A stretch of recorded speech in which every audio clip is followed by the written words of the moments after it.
En la actualidad existen varias herramientas que son utilizadas para la identificación de problemas, análisis de causas y la puesta en marcha de algunas soluciones. Este tipo de herramientas se clasifican en dos grupos. Primero, herramientas de control de calidad y herramientas de la mejora de la calidad. Este tipo de herramientas son herramientas muy sencillas y muy visibles que pueden ser aplicadas por personas de todas las áreas de la empresa. En esta ocasión les voy a explicar sobre las herramientas de control de calidad, que también son muy conocidas como las 7 herramientas básicas de la calidad. Explicaré el basamento teórico de cada una de ellas y mediante algunos ejemplos cómo se da la aplicación de estas herramientas. Estas herramientas son las siguientes: la hoja de datos, también conocida como la lista de verificación, tormenta de ideas, flujogramas, el diagrama de Pareto, el diagrama de causa-efecto, el diagrama de dispersión e indicadores. Hoja de datos o lista de verificación. Son formatos o modelos especialmente diseñados para recoger información relativa a una actividad, un proceso o un proyecto. De todas las herramientas es la única que no permite realizar un análisis, sino que su utilidad práctica consiste en recoger datos de forma sistemática y organizada, siendo la herramienta de partida de otras herramientas, por ejemplo, como los gráficos de control, el diagrama de Pareto e histogramas. La hoja de datos debe ser visiblemente fácil y debe permitir observar la información de manera sencilla para hacer un primer análisis que permita apreciar la magnitud y la localización de los problemas principales. Esta hoja se utiliza tanto en el estudio de los síntomas de un problema como en la investigación de las causas. Por otra parte, existe un número ilimitado de formatos para una hoja de datos, puesto que el usuario puede desarrollarlas basado en los datos requeridos.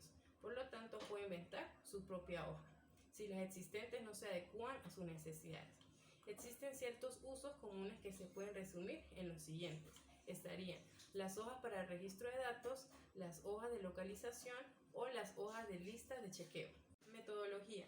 No hay una forma definida para hacer una hoja de datos. Esta va a depender de la situación a analizar, por lo cual cada quien es responsable de diseñar su propia hoja. Sin embargo, hay unos lineamientos a tener en cuenta y estos son: primero, establecer el contexto sobre el cual se van a medir los datos. Para ello se debe responder a las siguientes interrogantes: ¿qué?, ¿por qué?, ¿cuándo?, ¿dónde?, ¿quién?, ¿cómo? y ¿cuánto? Segundo, se debe crear el formato de la hoja, el cual estará diseñado de acuerdo al paso anterior. Y tercero, se debe recolectar los datos. Es importante que los datos se recolecten como se definió en el cómo, cuándo y dónde del paso 1. Ejemplo 1. Su compu aquí es un negocio que presta servicio técnico a computadores. El dueño ha decidido caracterizar el tipo de errores que se presentan, su frecuencia y el número de errores que puede solucionar un técnico por periodo de tiempo. Según la metodología, el paso 1, que sería establecer el contexto, respondiendo a las interrogantes se tiene: ¿qué? Sería clasificar los defectos que tienen los clientes en su computador y la eficacia en la solución por parte del personal. ¿Por qué? Prestar un mejor servicio de acuerdo al tipo de defecto y capacitar al personal nuevo en los defectos más frecuentes. ¿Cuándo? Serían los datos se tomarán por 3 semanas. El dónde, los defectos se tomarán en el salón de reparaciones. ¿Quién? Los defectos serán tomados por el ingeniero de producto y se evaluarán 3 técnicos. ¿Cómo? Los datos serán tomados a través de hojas de chequeo, según las siguientes clasificaciones.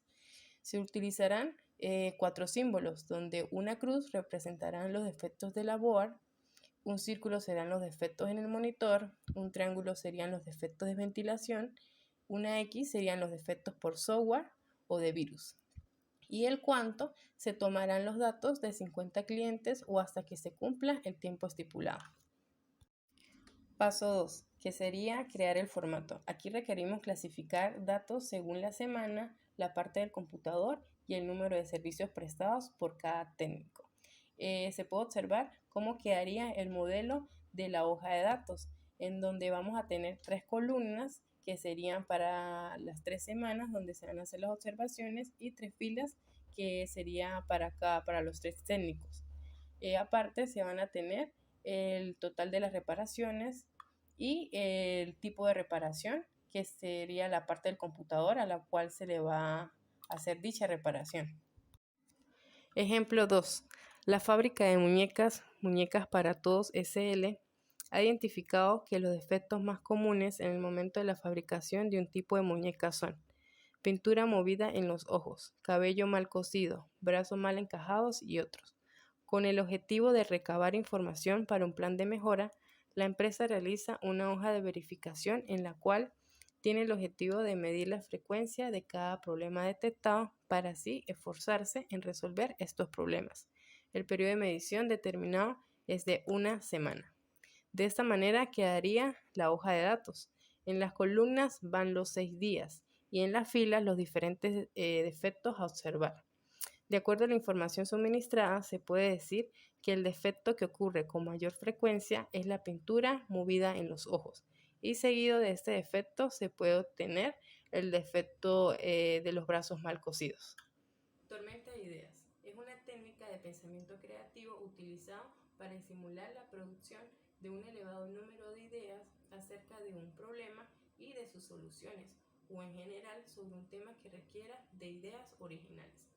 Para que sean más efectivas las sesiones de tormenta de ideas, se requiere contar con un facilitador y con ciertas reglas de juego básicas. Al utilizar esta herramienta podemos conseguir ciertos beneficios. Primero, se propicia un ambiente agradable y participativo, se incentiva la innovación, aumenta la productividad, aumenta la motivación y mejora la comunicación. Metodología.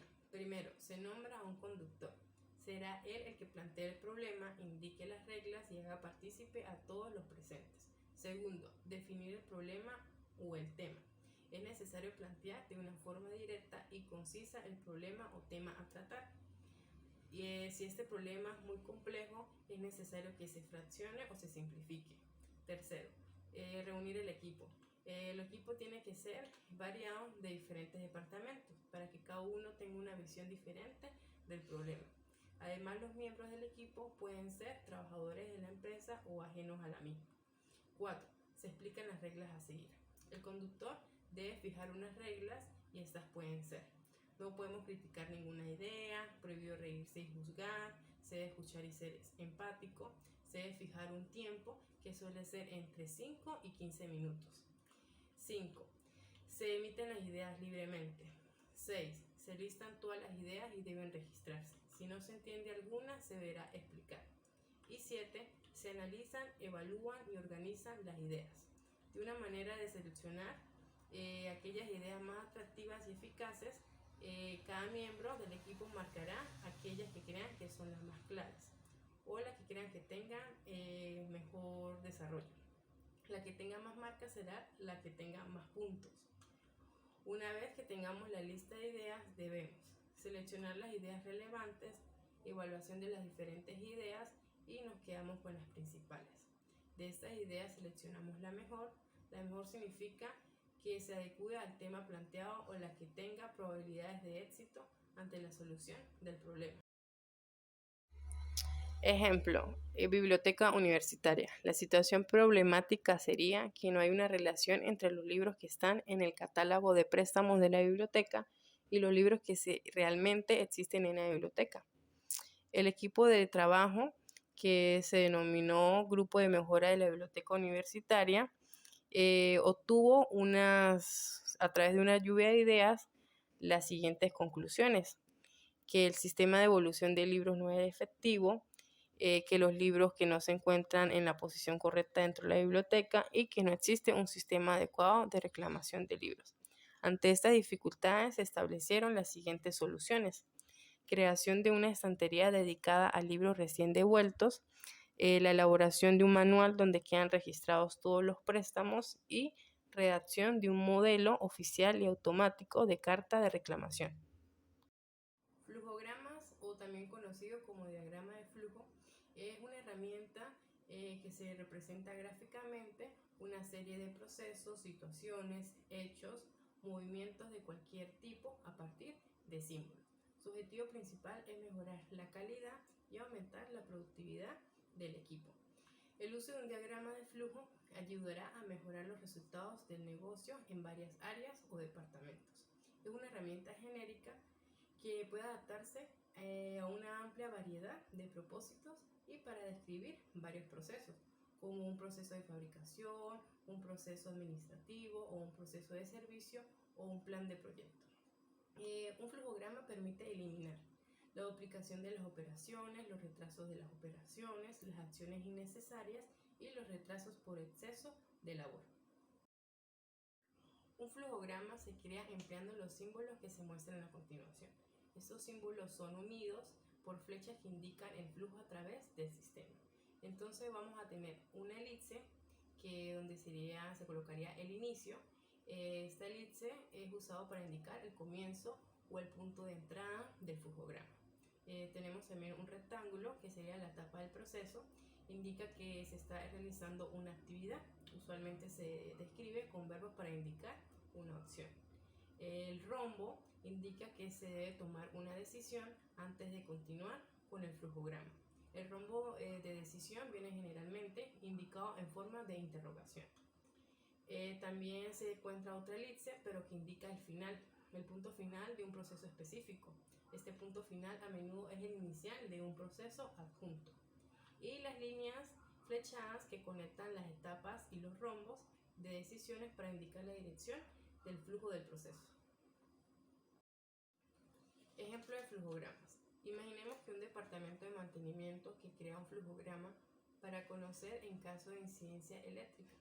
La empresa dispone de 2 fases de seguridad que deben comprobarse para arreglar las averías. Por supuesto, es un ejemplo sencillo para mostrar cómo funciona. En la imagen podemos ver cómo quedaría el flujograma. No funciona el sistema eléctrico. Se preguntaría, ¿funciona la fase 1? Si no funciona la fase 1, se debe arreglar la fase 1. Si la decisión dice que sí, la pregunta se dice que sí, entonces se pasa a la otra pregunta que sería, ¿funciona la fase 2? Si la fase 2 no funciona, debería arreglarse la fase 2. Y si la fase 2 sí funciona, problema resuelto. Tenemos otro ejemplo que tiene que ver con la recepción de mercancía. Entonces tenemos mercancías recibidas en el almacén. Se procede el proceso de inspección de mercancías. Se pregunta el contenido del pedido. Si no se tiene el contenido del pedido, se debe notificar la compra. Si se contiene, entonces pasaría al proceso de control de calidad. Y se volvería a preguntar que si la mercancía es aceptada. Si se acepta, se hace una notificación de recepción en depósito, y si esa mercancía no se acepta, pues se tiene que notificar a compra. Diagrama de Pareto. El diagrama de Pareto es una representación gráfica que organiza valores los cuales están separados por barras y organizados de mayor a menor, de izquierda a derecha respectivamente. Esta gráfica permite asignar un orden de prioridades para la toma de decisiones de una organización y determinar cuáles son los problemas más graves que se deben resolver primero. Además, permite evaluar previamente cuáles son las necesidades del público objetivo y cómo satisfacer con nuestro producto o servicio, logrando también el objetivo de mercadotecnia. El diagrama de Pareto está conformado por una estructura que está dividida en 3 partes. Tendríamos el eje Y, que estaría, vamos a tener 2 ejes Y, que sería el eje Y de la parte izquierda y la parte derecha. En el eje Y de la parte izquierda se ubica la frecuencia de la ocurrencia del problema, y en la parte derecha se ubica el porcentaje acumulado del número total de ocurrencias, y en la parte inferior, que sería el eje X, se muestra lo que serían los problemas, las quejas, los defectos o desperdicios que se presentaron. La metodología del diagrama de Pareto consta de 7 pasos. Primero, seleccionar qué aspectos se va a analizar. Segundo, agrupar los datos. Tercero, ordenar los datos. Cuarto, asignar valores porcentuales. Quinto, agregar los porcentajes acumulados. Sexto, construir el diagrama de Pareto. Y por último, hacer el análisis del diagrama. A través de este ejemplo vamos a explicar cómo hacer un diagrama de Pareto en una organización. Primero se debe seleccionar qué aspectos se va a analizar. En este caso vamos a hablar sobre las quejas de clientes en una página web. Segundo, se debe agrupar los datos, es decir, que se debe dividir por celdas según la categoría o problemas y el número de frecuencia u ocurrencia. En este ejemplo, la categoría o problemas más comunes en un sitio web son las siguientes: precio errado, cantidad de producto menor al pedido, producto errado, específicamente por el color o tipo, que no se puede hacer la compra, producto dañado por fabricante, paquete dañado, atraso de entrega y el producto no cumple con las expectativas. Y en cuanto a la frecuencia, esta es de un determinado número de clientes, es decir, cuáles se quejaron por cuál compra. Por ejemplo, en cuanto al precio errado, 6 clientes fueron los que se quejaron de ese problema y así sucesivamente. Paso número 3 sería ordenar los datos. Aquí se debe organizar la tabla de acuerdo con el orden decreciente de frecuencia y agregar la frecuencia acumulada de los casos sumando la frecuencia anterior con la siguiente. Es decir, que con la tabla anterior podemos observar que el problema que tuvo mayor frecuencia fue el atraso de entrega y le seguía el paquete dañado. De esta manera, de manera decreciente, vamos a ubicar cada uno de los problemas como se observa en la tabla y aparte le vamos a agregar una columna que sería la frecuencia acumulada. Esa frecuencia acumulada se obtiene de la fila 1, que sería el atraso de entrega, que sería 20. Le vamos a sumar el 16 de la frecuencia del defecto de paquete dañado, que sería entonces la frecuencia acumulada para esa sería 36, y luego le sumamos a ese 36 la frecuencia del producto errado por color o tipo, que sería 10, y la frecuencia acumulada para ese defecto sería 46 y así sucesivamente. Paso número 4 sería añadir valores porcentuales. Aquí añadimos otra columna para agregar los valores porcentuales unitarios. El cálculo se determina mediante la fórmula, la frecuencia de ese problema entre el total de frecuencia por 100. Un ejemplo, en cuanto al primer problema, que sería el atraso de entrega, aplicando la fórmula tendríamos 20, que sería la frecuencia, entre 70, que sería la frecuencia total, por 100 y obtener un porcentaje unitario de 29%. Y así sucesivamente lo calculamos para cada uno de los demás problemas. Paso 5 sería agregar los porcentajes acumulados. Al igual que la frecuencia acumulada, se suma el porcentaje unitario anterior. Ahora procedemos a construir el diagrama de Pareto. En este punto hacemos una representación gráfica con los datos de la tabla anterior, donde se debe dibujar los ejes de coordenadas, es decir, se coloca en el eje vertical izquierdo la escala de frecuencia y en el otro eje vertical derecho el porcentaje acumulado y en el eje horizontal las causas en orden decreciente de la unidad de medida. Luego se observa en la tabla cuál es el defecto o la queja ocurrida con más frecuencia y se representa en el exterior izquierdo junto al eje vertical mediante una barra ancha que tendrá la altura correspondiente a su frecuencia. Posteriormente se representa la segunda queja en frecuencia y así sucesivamente con las demás categorías. Después de haber representado gráficamente todos los defectos, se procede a construir una línea de frecuencia acumulada y esto se hace con los datos del porcentaje acumulado, donde se coloca un punto céntrico en cada barra de acuerdo a dicho porcentaje y luego se unen con una línea.